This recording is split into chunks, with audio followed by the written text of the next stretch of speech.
Hello everyone, welcome to the healing touch physiotherapy clinic.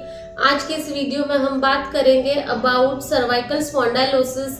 ये जो terminology है वो स्पेसिफिकली यूज होता है age related changes of your cervical spine, जो वेयर एंड टेयर होता है एज रिलेटेड। तो in cervical spine there are total 7 vertebras, जो स्टार्ट होता है हमारा यहाँ से लेके यहाँ तक। ये पूरा जो नेक होता है उसमें 7 वर्टिब्रास होते हैं फ्रॉम C1 टू C7। तो ये जो वर्टिब्रास होते हैं वो एक दूसरे से कनेक्टेड होते हैं। ये दोनों के बीच में ये होती है डिस्क, जिसे हम लेमैन लैंग्वेज में गादी भी बोलते हैं। तो ये हर एक वर्टिब्रास के बीच में ऐसे होती है और हर एक वर्टिब्रा को यहाँ पे पीछे से ऐसे वर्टिब्रल कॉलम, जिसमें से हमारा स्पाइनल कॉर्ड पास होता है। स्पाइनल कॉर्ड जो होता है वो कनेक्ट करता है हमारी ब्रेन को ओवरऑल बॉडी के साथ, इंक्लूडिंग मसल्स एंड ऑर्गन्स। तो बेसिकली क्या होता है, यहाँ से जो नर्व्स होती है वो सिग्नल पास करते हैं through to all over the body. तो बेसिकली क्या होता है, ये जो सर्वाइकल स्पाइन है उसमें से जो नर्व्स निकलती है वो हमारी जाती है हमारे हाथ में। देन हमारा जो थोरैसिक होता है वो जाती है हमारे यहाँ पे। फिर जो लंबार होता है तो वो नर्व्स पास होती है हमारे लेग में। तो उसके लिए जब भी यहाँ पे कुछ भी जैसे कि नर्व पिंचिंग या फिर कुछ होता है तो अल्टीमेटली आपको सारे हाथ में सिम्टम्स आते हैं, जैसे टिंगलिंग, नमनेस। सर्वाइकल स्पॉन्डिलोसिस की जो बेसिक कॉजेस है उसमें तो सबसे पहले आता है डीजनरेशन। डीजनरेशन में होता क्या है कि जो डिस्क है वो स्लोली डीजनरेट होती जाती है टाइम के साथ। फिर सेकंड आता है आपका हर्निएशन। हर्निएशन मतलब क्या, जो दोनों वर्टिब्रास के बीच में डिस्क है उसका हर्निएशन हो जाता है, लाइक स्वेलिंग आ गया उसमें या फिर वो प्रोलैप्स होगी, जिसके कारण क्या होता है वहां से जो नर्व्स पास होती है वो नर्व्स पे प्रेशर आता है, जिसके कारण आपको टिंगलिंग या फिर नमनेस आपके हाथ में फील होगा। फिर थर्ड आ जाता है आपका ऑस्टियोआर्थराइटिस। ऑस्टियोआर्थराइटिस में क्या हो जाता है कि डीजनरेशन ऑफ कार्टिलेजेस। तो ये जो नॉर्मल एजिंग होता है उसके कंपैरिजन में फास्टर डीजनरेशन होता है। देन फोर्थ आ जाता है bony spur. Bony spur is the abnormal bony growth around the vertebras.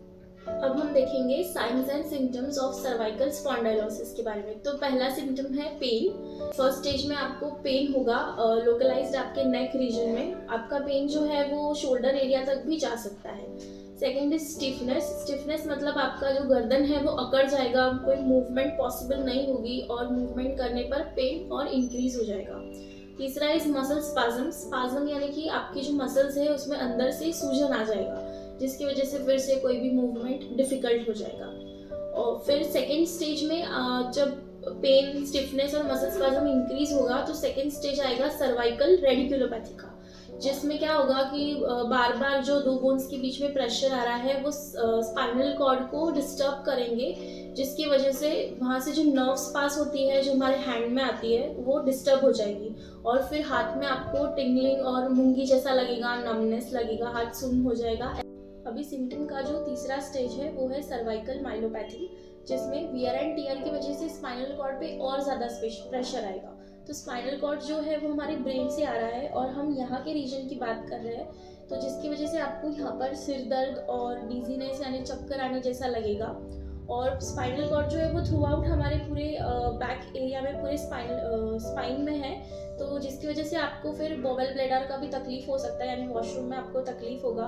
और फिर पूरा स्पाइन जो है वो हमारी लोअर बॉडी को कनेक्ट करता है, तो आपका गेट भी डिस्टर्बेंस होगा, मतलब चलने में आपको तकलीफ होगा और डिस्टर्ब गेट लगेगा।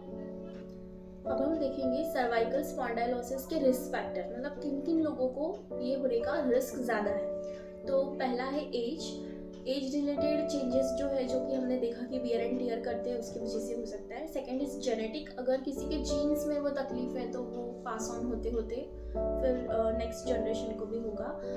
थर्ड इज सर्वाइकल स्ट्रेन, मतलब अगर आपका कोई डेस्कटॉप जॉब है, मतलब झुककर काम करना है ज़्यादा, या फिर आप बाय प्रोफेशन पेंटर हो तो नेक फुल टाइम ऐसे ही पोजीशन में रहेगा, तो उसकी वजह से यहाँ पर स्ट्रेन आएगा, जिसकी वजह से सर्वाइकल स्पॉन्डिलोसिस हो सकता है।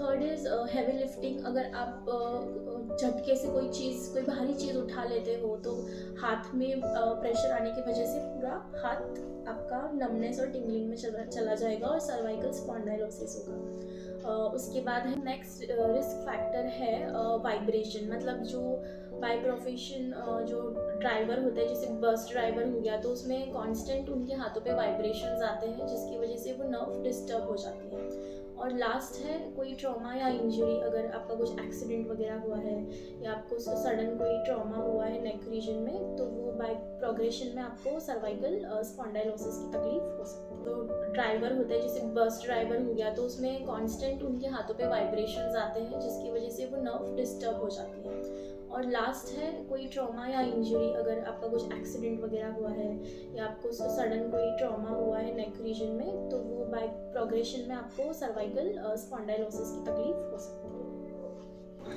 अब हम जानते हैं सर्वाइकल स्पॉन्डाइलोसिस को हम लोग कैसे डायग्नोस करते हैं। तो फर्स्ट वन इज़ हम लोग फिजिकल एग्जामिनेशन करते हैं। फिजिकल एग्जामिनेशन में हम लोग जो है अपना नेक फ्लेक्सिबिलिटी चेक करेंगे। Second, muscle strength and reflexes around your hands, arms and legs. Then gait training check करेंगे. And the last one is trigger points. Trigger points is nothing but the knots in your muscles जो कि आपको neck और shoulder में feel होगा. Then we perform some various tests like X-ray, MRI scan, myelogram, electromyogram and MRI scan. Electromyogram is nothing but the nerve function test. Now we will see the treatment of the cervical spons. Cervical spons के first treatment में क्या आता है? IC, hot pack और cold pack और massage. इससे आपका जो मसल्स में जो पेन है, सीवियर पेन है, वो रिलीफ होता है। सेकेंड इज सर्वाइकल कॉलर और ब्रेसेस। सर्वाइकल कॉलर और ब्रेसेस आपकी मसल जो स्ट्रेन मसल है उसको हेल्प करते हैं रिड्यूस करने में, और जो नेक मूवमेंट ज़्यादा होते हैं उसको होल्ड करके रखता है और वो हेल्प करता है, रिलीफ करता है पेन करने में।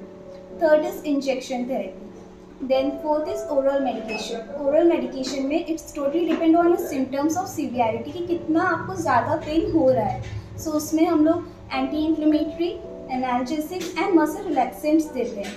And the last one is physical therapy. Physical therapy में हम लोग आपके सिम्टम्स की सीवियरिटी के अकॉर्डिंग हम लोग एक्सरसाइज प्रिस्क्राइब करते हैं, स्ट्रेचिंग एक्सरसाइज देते हैं एंड स्ट्रेंथन एक्सरसाइजेस देते हैं।